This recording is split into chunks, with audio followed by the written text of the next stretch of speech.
Mark.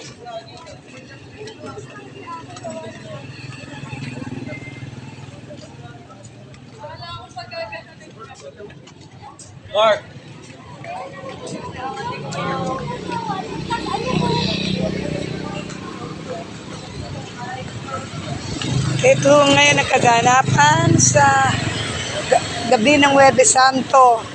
Ito ho atay panata na. Taon-taon ho, ganyan ho kadami ang mga naglalakad.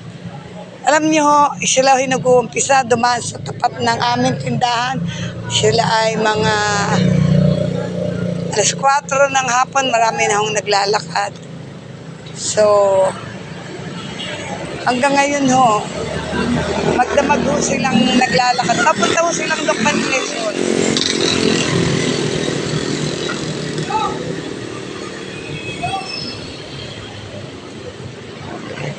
So, tinatanong ko sila kung taga saan sila. May galing hong Atimonan, may galing hong Lucena, may galing Pagbilao, Malikboy.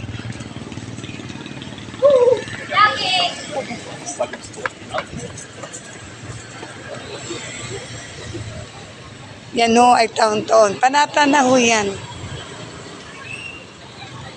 Papunta ho sila sa Grotto, Lokban, Quezon.